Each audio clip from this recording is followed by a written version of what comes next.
अच्छा, अभी last time हम लोगों ने देखा था कि अगर हमने किसी प्रोग्राम की स्पेस कम्प्लेक्सिटी देखनी है तो हमने देखना है कि उस प्रोग्राम में जो वेरिएबल यूज हो रहे हैं वो कितने यूज हो रहे हैं, ठीक है। और देन जो टाइम कम्प्लेक्सिटी देखनी, टाइम कम्प्लेक्सिटी से मुराद ये है कि आपकी जो प्रोग्राम के अंदर जो इंस्ट्रक्शन है वो कितनी दफा एग्जीक्यूट हो रही है। देन नेक्स्ट हम लोगों ने ये देखा था कि अगर हमारे पास कुछ लूप में आता है तो लूप में जो चीज होगी आपकी वो इक्वल टू जो लूप का साइज होगा, जितनी दफा वो लूप एग्जीक्यूट होगा, हमारे पास लूप में जो स्टेटमेंट होगी वो उतनी दफा ही एग्जीक्यूट होती है। नेक्स्ट हमारे पास ये, अगर आप लास्ट प्रोग्राम देखें, हमारे पास नेक्स्ट में दो प्रोग्राम लिखे हुए हैं। पहला प्रोग्राम आपका वही प्रोग्राम है जो लास्ट प्रोग्राम हमने यहाँ पे समझा था। तो नेक्स्ट प्रोग्राम आपका यही ये प्रोग्राम है। अब इन दोनों प्रोग्राम के दरमियान हम कंपैरिजन कर लेते हैं कि दोनों में क्या डिफरेंस क्या है और हमारे पास at the end time complexity क्या आएगी। तो दोबारा से मैं वन बाय वन चीजें पढ़ा देता हूँ ताकि आपको कुछ चीजें रिवाइज भी हो जाएं, और ये है कि ये चीजें आपको क्लियर भी हो जाएं। बार बार पढ़ाने का मकसद ये है कि आप क्योंकि यहाँ पे क्लास में ही होंगे और साथ जब पढ़ेंगे तो आपको ये चीजें, एक तो यह है कि कोई क्वेश्चन अगर माइंड में आता है तो आप लोग क्वेश्चन कर सकते हैं, ठीक है। अदरवाइज रिकॉर्डिंग तो है आपके पास, लेकिन रिकॉर्डिंग आप देखते हैं नहीं देखते, लेकिन उस टाइम अगर क्वेश्चन भी माइंड में आते हैं तो आप क्वेश्चन कर नहीं सकते, ठीक है। तो अब ये आपसे यहाँ पे ये है कि आप लोगों ने साथ साथ क्वेश्चन भी करने हैं। ये क्वेश्चन क्या है आपका, उसके मुताबिक फिर हम लोग आगे डिस्कस कर सकते हैं। स्टार्टिंग में हमने कहा था कि हमारे पास जो टाइम कॉम्प्लेक्सिटी है बिल्कुल स्टार्टिंग की, वो हमारे पास यहाँ पे जो पहली इंस्ट्रक्शन है वो जस्ट वन टाइम एग्जीक्यूट होती है। तो ये इंस्ट्रक्शन आपकी जस्ट वन टाइम एग्जीक्यूट होती है, ठीक है। तो अब यहाँ पे इसको आप वन लिख लें। देन नेक्स्ट स्टेटमेंट आपकी जो होती है वो आपकी, ये आपको डिटेल के साथ समझाया था कि n plus one time execute होती है। जो n टाइम एग्जीक्यूट होती है वो जब तक वो ट्रू रहती है वो होती है, और जो प्लस वन है वो आपकी जब स्टेटमेंट फॉल्स होती है तो वो उस वक्त भी एग्जीक्यूट तो होती है, तो हमने उसको भी काउंट करना होता है, ठीक है। ये हम लोगों ने यहाँ पे देखा था डिटेल के साथ। देन उसके बाद नेक्स्ट जो आपके पास ये स्टेटमेंट होती है ये आपकी n टाइम एग्जीक्यूट होती है, ठीक है। अब यहाँ पे एक चीज ये देख लें कि हमारे पास ये वाली जो स्टेटमेंट होती है मिड वाली, ये एक्चुअली जो होती है यहाँ पे n, और जितना हमारा यहाँ पे इंक्रीमेंट हो रहा है उस इंक्रीमेंट से हम लोग डिवाइड करते हैं, तो ये n divide by one plus one actually होती है। अब ये क्योंकि इंक्रीमेंट जस्ट यहाँ पे वन का हो रहा है तो हमें यहाँ पे वन लिखने की जरूरत नहीं है, तो हम मिड वाली स्टेटमेंट में n प्लस वन लिख दिया, ठीक है। इसी तरह जो नेक्स्ट स्टेटमेंट है आपकी ये वाली इंक्रीमेंटल स्टेटमेंट, ये भी एक्चुअली आपकी जो स्टेटमेंट होती है ये आपकी n और डिवाइड बाय जितना आपका इंक्रीमेंट हो रहा है वो हम डिवाइड करते हैं। लाइक अगर यहाँ पे टू का इंक्रीमेंट हो रहा होता तो हम यहाँ पे टू लिखते। अब यहाँ पे वन का इंक्रीमेंट हो रहा है तो हमने यहाँ पे वन लिखा है, तो वन लिखने की जरूरत नहीं है, तो हम यहाँ पे जस्ट n लिख देते। देन उसके बाद हमारे पास जो नेक्स्ट यहाँ पे लूप के अंदर स्टेटमेंट है, इसमें हमारे पास अगर हम देखें तो हमारे पास ये एक्चुअली स्टेटमेंट जो है वो इक्वल टू है sum equal to sum plus I, ये स्टेटमेंट के इक्वल है, ठीक है। तो इस स्टेटमेंट में आपके पास दो ऑपरेशन हो रहे हैं जो हम लोगों ने आपको याद होगा तो हमने फोर्थ या फिफ्थ स्लाइड में, फोर्थ स्लाइड में आई थिंक जो प्रोग्राम में देखा था, उसमें हमने देखा था कि हमारे पास जो टाइम कॉम्प्लेक्सिटी होती है वो किस किस चीज पे डिपेंड करती है। एक आपकी नंबर ऑफ इनपुट पे, नेचर ऑफ इनपुट पे, और तीसरा आपकी नंबर ऑफ ऑपरेशन पे। तो यहाँ पे नंबर ऑफ ऑपरेशन हम अगर हम देखें तो हमारे पास एक तो यहाँ पे एडिशन हो रहा है, और देन उसके बाद हमारे पास जो एडिशन होके उसके बाद ये असाइनमेंट यहाँ पे जो एडिशन होने के बाद जो वैल्यू आएगी वो इसमें स्टोर होगी सम के वेरिएबल में। तो हमारे पास दो ऑपरेशन यहाँ पे हो रहे हैं, एक तो एडिशन हो रहा है और दूसरा स्टोरिंग हो रही है। तो इस टोटल में हमारे पास अगर हम देखें तो हमारे पास दो ऑपरेशन इस स्टेटमेंट में परफॉर्म हो रहे हैं, ठीक है। तो हम यहाँ पे इस स्टेटमेंट की जगह यहाँ पे अगर हम टू लिख देते हैं तो लिख सकते हैं। अब जो जितने आपके पास टोटल स्टेटमेंट है यहाँ पे, उसको हमने जितनी दफा आपके यहाँ पे इंक्रीमेंटल स्टेटमेंट चलती है उतनी दफा ही लूप के अंदर जो आपके पास स्टेटमेंट्स होती हैं वो उतनी दफा ही एग्जीक्यूट होती है, ठीक है। तो आपकी ये जो स्टेटमेंट, ये जो लूप है आपका, अगर ये वाला जो लूप है आपका, ये कितनी दफा एग्जीक्यूट होगा, ये आपका एन टाइम एग्जीक्यूट होगा। जो भी आपका इंक्रीमेंटल स्टेटमेंट की वैल्यू होती है उतनी दफा ही ये आपका एग्जीक्यूट होता है, ठीक है। ये समझ आ गई।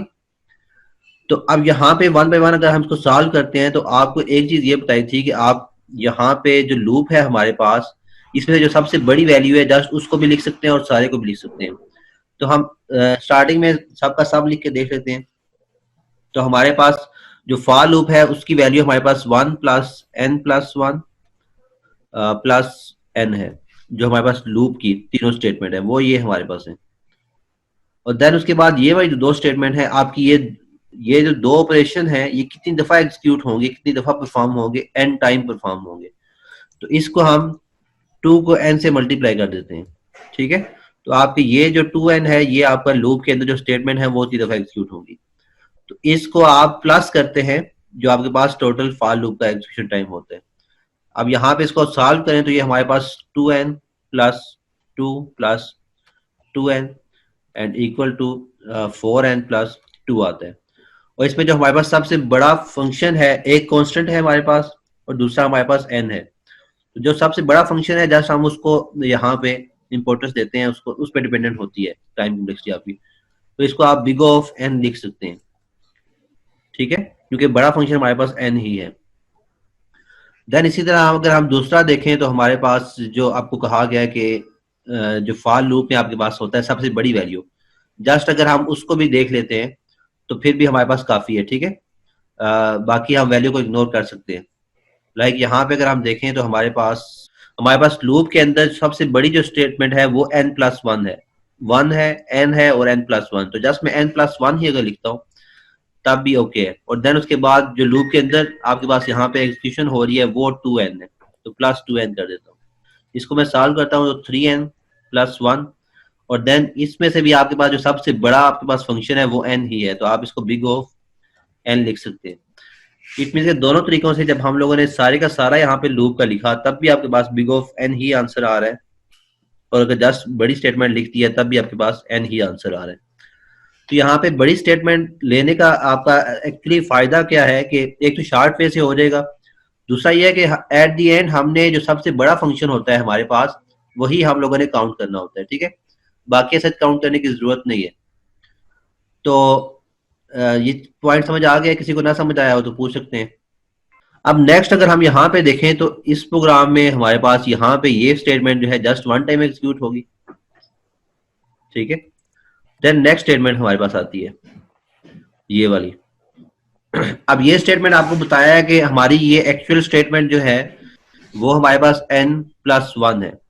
ठीक है, और हमने n को डिवाइड करना होता है जितनी दफा ये आपका इंक्रीमेंटल स्टेटमेंट, जो इंक्रीमेंट जितना हो रहा है हमने उतनी दफा उसको डिवाइड करना होता है। तो यहाँ पे तो हमारे पास क्योंकि वन टाइम इंक्रीमेंट हो रहा था तो हम n बाय 1 अगर लिखते भी हैं तो उसको लिखने का ऐसा कोई फायदा नहीं था। लेकिन यहाँ पे जो इंक्रीमेंट हो रहा है वो 5 टाइम का हो रहा है, इट मीन कि n बाय 5 हम यहाँ पे लिखेंगे। ठीक है, तो आपका ये जो यहाँ पे स्टेटमेंट बनेगी यहाँ पे वो n डिवाइड बाय 5 प्लस 1 आ जाएगी। ठीक हो गया।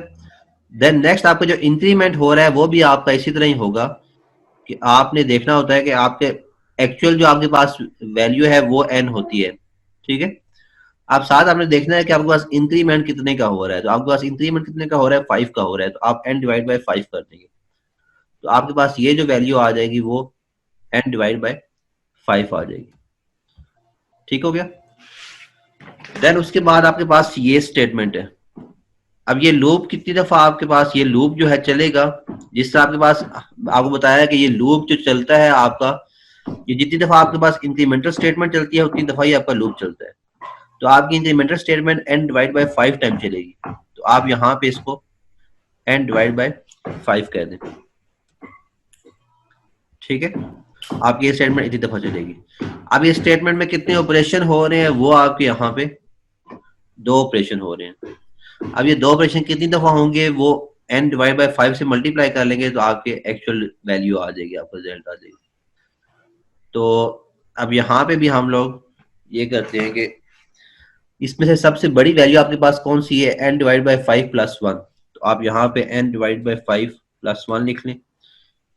और देन जो आपके पास यहाँ पे ये ऑपरेशन हो रहा है, इसके अंदर जो ऑपरेशन हो रहा है वो आप लोग यहाँ पे n डिवाइड बाय 5 को प्लस करते हैं, तो n डिवाइड बाय 5 और देन मल्टीप्लाई 2 कर देंगे। तो ये आपके पास n divide by 5 plus 1 plus 2n divide by 5 आ जाता है। और देन इसको अगर आप मजीद सॉल्व करें तो 3n, इसको जब आप सॉल्व कैसे करेंगे कि आप इसको एक साथ लिख लें पहले, अगर किसी को समझ ना आ रही हो तो प्लस 1 आ जाएगा। और देन यहाँ पे आपके पास नेक्स्ट जो आएगा वो, इसका एलसीएम ले लेंगे दोनों का, तो आपके पास 3n डिवाइड बाई 5 और देन प्लस 1 आ जाएगा। ठीक है। अब हमने कहा था कि हम कांस्टेंट को इग्नोर कर सकते हैं, तो आप इसको कांस्टेंट को इग्नोर करते हैं तो यहाँ पे कांस्टेंट इग्नोर हो जाएगा, यहाँ पे ये कांस्टेंट मल्टीप्लाई हो रहा है, ये भी इग्नोर कर सकते हैं। ठीक है। तो आप इसको big O equal to big of n divide by 5 लिख सकते हैं। और n डिवाइड बाई 5 में भी अगर आप देखें तो ये आपका कांस्टेंट है, आपका सबसे बड़ा फंक्शन n ही है, तो आप इसको भी equal to big of n लिख सकते हैं। ठीक हो गया। तो ये आपका मेन जो पॉइंट था वो ये था कि आपके दोनों की टाइम कॉम्प्लेक्सिटी जो है वो, अगर हम सबसे बड़े फंक्शन की वैल्यूज में देखें तो हमारे पास बिग ऑफ n ही आती है। ठीक है। अब यहाँ पे अगर आप देखें तो हमारे पास ये जो एक्चुअल जो है यहाँ पे जो वैल्यू है आपके पास, वो आपकी 5 टाइम इंक्रीमेंट भी हो रही है। एट दी एंड जो आपके पास आंसर आएगा वो 5 से डिवाइड होगा। लेकिन जो आपके पास यहाँ पे ये जो लूप है ये भी n पे डिपेंडेंट है, और ये जो लूप है ये भी आपका n पे ही डिपेंडेंट है, मीन कि n के साइज पे ये डिपेंड करता है कि ये आपका लूप कितनी दफा चलेगा। ठीक है। तो एट दी एंड जो टाइम कॉम्प्लेक्सिटी आपकी यहाँ पे आ रही है वो n बिग ऑफ n ही आ रही है, कि दोनों आपके जो दोनों कोड हैं आपके, वो दोनों n के साइज पे डिपेंडेंट है।